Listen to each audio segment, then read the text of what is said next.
Hello అండి, అందరూ ఎలా ఉన్నారు? అందరూ బాగానే ఉన్నారనుకుంటున్నా. సో ఈరోజు ఎగ్ రైస్ రెసిపీ ఎలా చేయాలో ఈజీగా ఇంట్లో ఉన్న వాటితోనే చూద్దాం రండి. ఇది మిగిలిన అన్నంతో కానీ లంచ్ బాక్స్కి కానీ చేసుకోండి.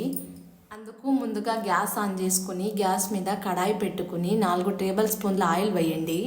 ఇప్పుడు 2 ఉల్లిపాయలను కోసుకున్న ఉల్లిపాయలను వేసి దోరగా వేయించండి. కొంచెం ఎర్రగా అయ్యేదాకా వేయించండి ఉల్లిపాయలను. ఇప్పుడు పచ్చిమిరపకాయలు వేసుకోండి. మీకు కారం ఎలా తింటారో అలాగా వేసుకోండి. కొంచెం సేపు ఫ్రై చేయండి పచ్చిమిరపకాయలను. ఇప్పుడు కరివేపాకు వేసుకోండి. కరివేపాకు ముందుగానే వేయకండి, నల్లగా అయిపోతుంది. ఇప్పుడు అల్లం వెల్లుల్లి పేస్ట్ వేసుకోండి. నేను 1.5 టీ స్పూన్ తీసుకున్నాను. నేను రెడీమేడ్ తీసుకోలేదు అల్లం వెల్లుల్లి పేస్ట్. నేను ఎప్పుడు కావాలో అప్పుడే దంచుకుని వేసుకుంటాను. ఇప్పుడు ఒక టమాటాను వేసి ఫ్రై చేయండి. 1 నిమిషం పాటు ఫ్రై చేయండి. ఇలా కొంచెం వేగేదాకా బాగా ఫ్రై చేయండి, టమాటాలు మెత్తబడేదాకా.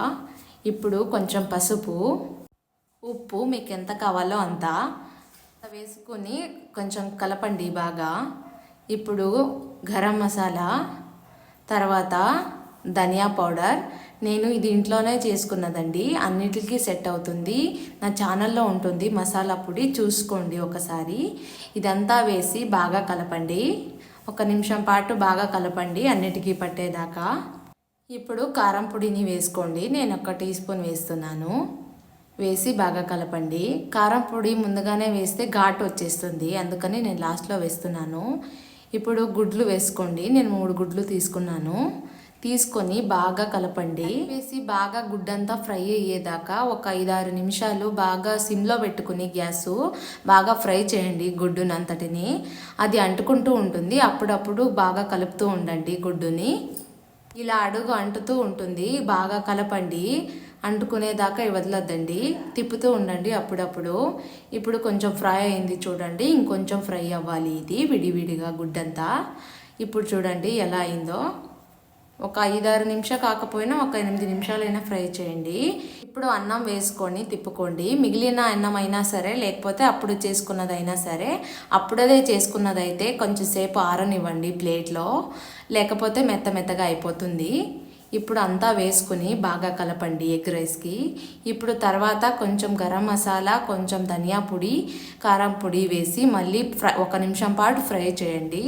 ఫ్లేవర్ కొంచెం ఇది డిఫరెంట్గా ఉంటుంది. సో ఉప్పు కావాలంటే వేసుకోండి. ఒక 2 నిమిషాలు ఫ్రై చేయండి.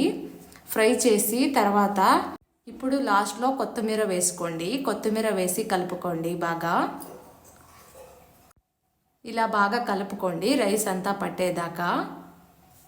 ఇది లంచ్లోకైనా డిన్నర్లోకైనా, మిగిలిపోయిన అన్నంతో అయినా, వేడి అన్నంతో అయినా చేసుకుంటే చాలా సింపుల్ అండి, తొందరగా అయిపోతుంది.